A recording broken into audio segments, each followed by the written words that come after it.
Halo teman-teman, saya Michael Geoffrey Wicaksono dari 11 IPA 3 nomor absen 21 dan kali ini saya akan menunjukkan tentang produk Colloid yang saya buat. Jika kalian menanyakan sistem Colloid itu apa sih? Sistem Colloid atau yang biasa disingkat dengan Colloid merupakan suatu bentuk campuran atau sistem dispersi dua atau lebih zat yang bersifat homogen namun memiliki ukuran partikel terdispersi yang cukup besar, misalnya perbandingan 1 sampai 1000 nanometer. Colloid memiliki bentuk yang bermacam-macam. Itu tergantung dari fase zat pendispersi dan zat terdispersinya. Beberapa jenis colloid antara lain adalah aerosol, sol, emulsi, buih, dan gel. Lalu jika teman-teman menanyakan, apa sih perbedaan macam-macam colloid tersebut? Yang pertama ada aerosol. Aerosol itu merupakan zat pendispersi berupa gas. Jadi dia itu zat pendispersinya berbentuk gas. Lalu aerosol itu bisa dibagi menjadi dua. Ada aerosol cair dan juga aerosol padat. Aerosol cair itu contohnya kabut dan awan, dan aerosol padat itu contohnya asap dan debu dalam udara. Lalu ada sol. Sol merupakan sistem kolloid dari partikel padat yang terdispersi dalam zat cair. Contohnya air sungai, sol sabun, dan juga cat. Lalu ada emulsi. Emulsi merupakan sistem kolloid dari zat cair yang terdispersi dalam zat cair lain. Misalnya santan, susu, ataupun minyak ikan. Lalu ada buih. Buih merupakan sistem kolloid dari gas yang terdispersi dalam zat cair. Misalnya marshmallow, ataupun juga batu apung. Lalu yang terakhir ada gel. Gel merupakan sistem kolloid kaku atau setengah padat dan juga setengah cair. Contohnya itu merupakan agar-agar ataupun juga lem. Lalu sifat-sifat kolloid. Sifat-sifat kolloid ada banyak. Misalnya efek Tyndall, gerak Brown, adsorpsi, muatan kolloid, koagulasi kolloid, kolloid pelindung, dialisis, dan juga elektroforesis.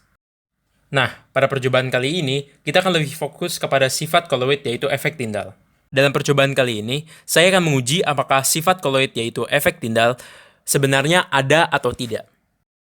Percobaan yang saya buat, saya menggunakan susu atau lebih tepatnya susu kental manis. Nah, produk kolloid susu memiliki jenis kolloid emulsi dan fase terdispersi dan juga fase pendispersi yang sama yaitu cair.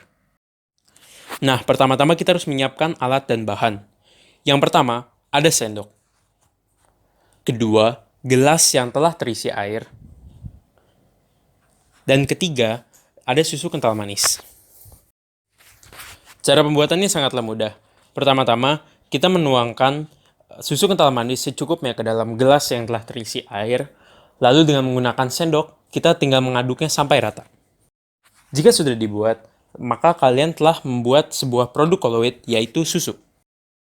Nah, kalau udah jadi, gimana kita bisa tahunya kalau misalnya kolloid memiliki sifat efek Tyndall? Dengan cara menyorotkan sebuah lampu atau laser ataupun cahaya yang kalian miliki ke gelas tersebut. Nah, kita lihat perbandingannya.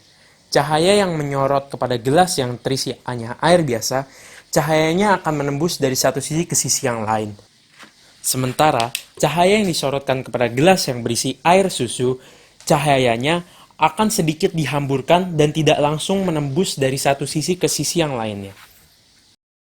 Lalu, apakah dengan cara seperti ini saja bisa membuktikan bahwa sifat kolloid yang merupakan efek Tyndall sebenarnya memang ada? Tentu saja iya. Bisa di-breakdown seperti ini.